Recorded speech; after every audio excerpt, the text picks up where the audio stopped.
This is Rajesh Babu again. Welcome to my channel.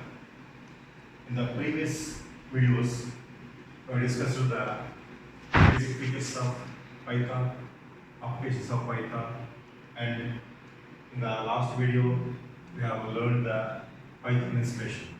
In this video, we are going to learn about the variables, logical and physical lines, indentation of Python, typed language, keywords, data types, ideally basics. See, these are the concepts we are going to learn in this video. The first concept is variable. In any programming language, okay, the meaning of variable is same. What is meant by a variable? A variable is a memory address where you can store some information. That means variable holds a particular type of information. In short, a variable is a memory address where you can store some sort of information. That information can be a number or a character or a string. Now we will see in Python how can you declare the variables and how can you initialize the variables. The declaration of variables in Python is declaration and also see the initialization.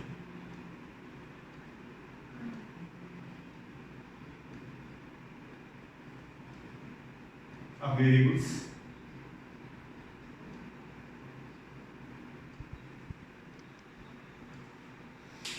In the programming languages like C, C++, Java, to declare and initialize a variable, you must use the data type variable name is equal to value. That is the tradition and syntax to declare and initialize variables in the C, C++ and Java languages. But in Python, okay, the scenario is somewhat different. How to declare and initialize the variables in Python? The syntax of variable declaration initialization is variable name is equal to value. Moreover, in Python, every line of code or statement need not ends with the semicolon.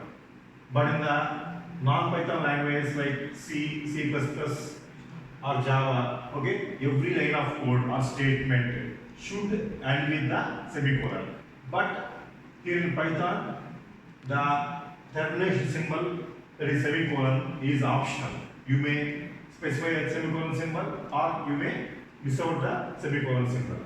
See, the syntax of declaring and initializing a variable is variable name is equal to value. See, here I am not mentioning the semicolon. See, example is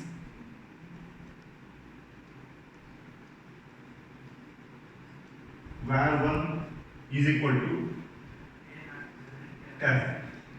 Here var1 is the name of the variable, 10 is the value of the variable. See, I am not mentioning the semicolon as the terminating operator.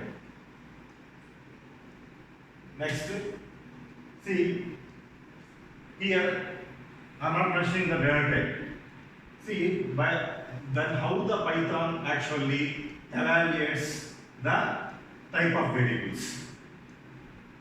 The Python evaluates the variables, okay, by values which are assigned to the variable names. If you assign some whole numbers, okay, the Python interprets that variable as the integer.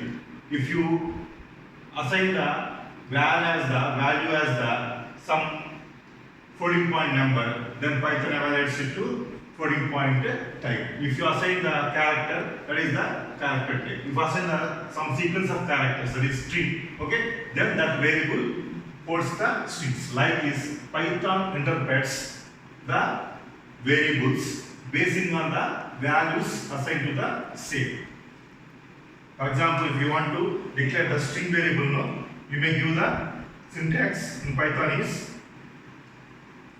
say str1 is the name of the variable, str1 hello. Okay, here the str1 is a string variable. Why? Because it is holding the sequence of characters or a string. Like this, you may declare and initialize the variables. Now, there are some guidelines or rules to declare the variable names in the Python. See, in Python, you should not start a variable name or a variable, okay, with the digit. Moreover, the variables in Python, okay, should not have some special symbols like asterisk. Okay, if you declare the variables like that, okay, then the Python gives out the error. It's about the variables. Then, what's the meaning of the logical and physical lines? Okay, we may know the physical line means some lines of code. Okay, see, these lines of code may be similar or same for all the programming languages. See, now in Python, what's the meaning of logical line and what's the meaning of physical line? See, physical line means line of code, what we see in the perspective of the programmer. Okay, a single line of code or statement or instruction is known as the physical line. But what's the meaning of logical line? The logical line is the line of code from the Python's perspective. That means a physical line can be divided into two parts. For example, if I give the line like this or statement like this, I is equal to 5. Okay, this is one of the statements or instruction, okay, in Python. I is equal to 5. See, this variable is a integer variable. See, we are actually seeing this line of code as a physical line, okay, from our perspective. There is a programming perspective actually. But what is the meaning of logical line? You can actually divide this single statement into two parts. I is equal to backslash 5. See, I am dividing the single line of statement into two parts. I is equal to backslash 5. See, if you want to divide a single statement into two parts, we may give some backslash as the joining operator. I is equal to backslash 5. See here, this is the logical line from the Python's perspective. Like this, okay, we can define the logical and physical lines. Then next concept is indentation. See, what's the meaning of indentation? What's the meaning of indentation? See, indentation in Python means the space given for a starting of the statements or line of code. See, why to give the indentation in Python? See, in Python, okay, for a block of statements, you need not specify the braces. For example, in the non-Python programming language like C or C++ or Java, okay, for a block of statements, for example, for the while block or for the for block, okay, you should give the open brace and the closing brace. But in Python, okay, there are no open brace and closing brace for the block of statements. Then how to define the for loop or the while loop or some block of statements? See, here the indentation comes into picture. See how the block of statements can be defined in the Python by using the indentation. How many spaces should I give for the block of statements? See, there is some universal indentation rules. That means we have to give the 4 spaces, okay, to open a block of statements. Okay, that means 4 blank spaces from the start of the primary node. Okay, like this. Okay, for example, I got a Python interpreter. Okay, this is primary prompt. Okay, from this prompt, I may give the 4 blank spaces, then give the some statements. Now you are creating the block of statements. Okay, like this, you may go for the indentation, giving the 4 blank spaces to start a single line of statements or block of statements. Okay, gives out the indentation. Okay, for that block of code.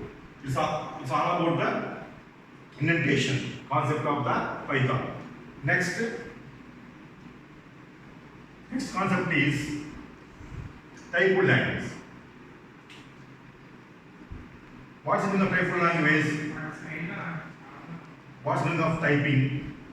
See, in the C or C++ or Java also, you are having the typecasting or typing concept. So what's the meaning of typecasting? Typecasting means conversion of one data type to another data type. Here, in C programming language, okay, we manually should convert from one data type to another actually. Okay, in Java also, we must convert the types by using typecasting concept. But how the Python, okay, follows the typecasting? See here, Python is a strongly typed,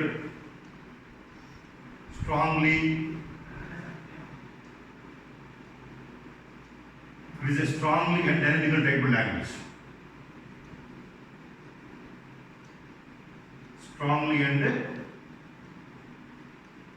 dynamically typed language. See, what is the meaning of strongly typed language? See, what's the meaning of strongly typed language? See, strongly typed language means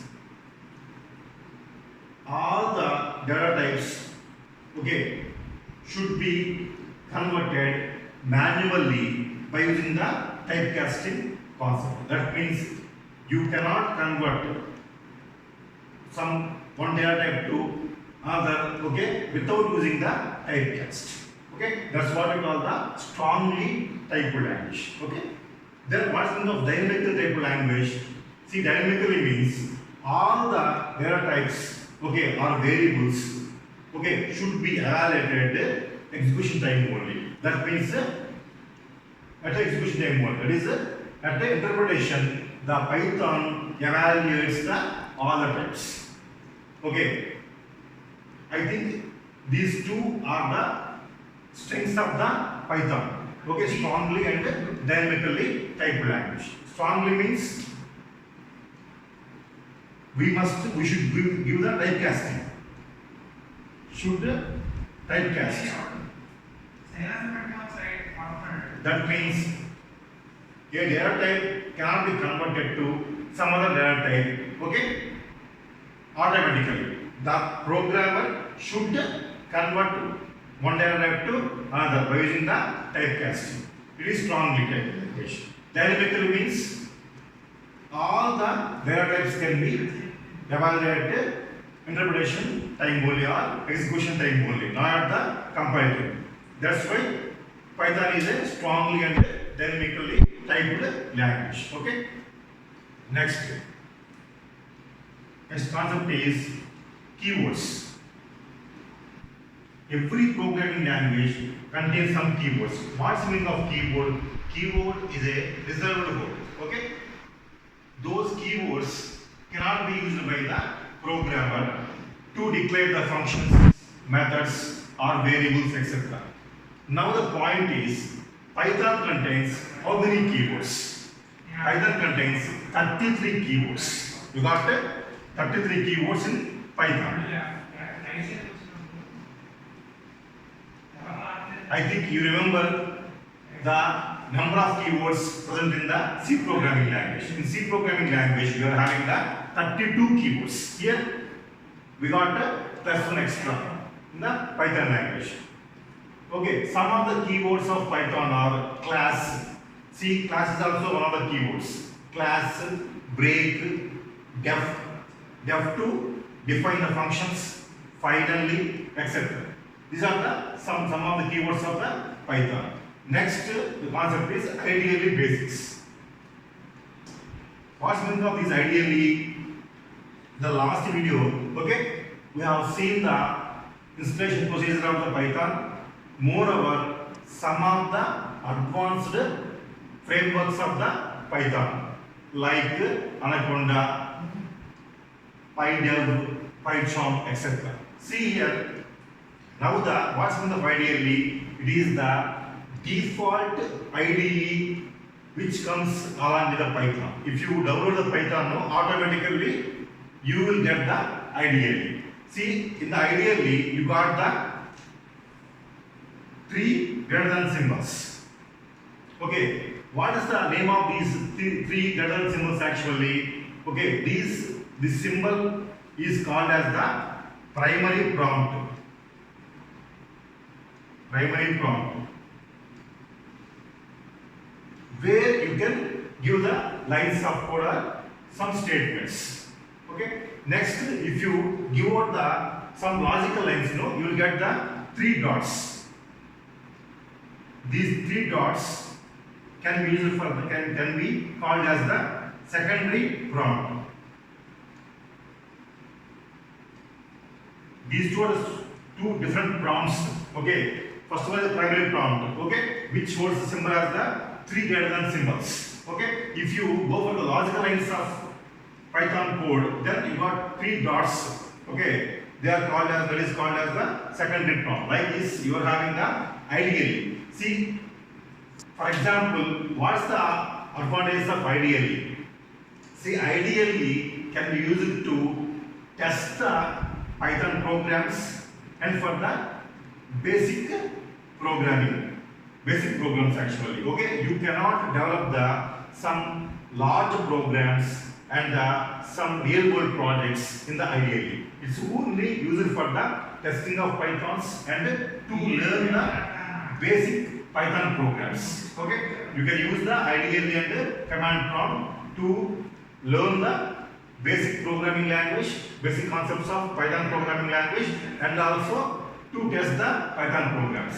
To develop the large programs of Python and to work on the big projects, real world projects, you must go for some framework such as PyCharm, PyDev, etc. Okay, you also got Anaconda IDE or framework where you got Jupyter Notebook, okay, to work with Python and machine learning and deep learning. It's all about some basic concepts of Python: variables, logical and physical lines, indentation, type language, keywords, data types, and the basic idea of the Python called as the IDE basics. Okay, thank you. If you like this video, please share and subscribe the video. Thank you again.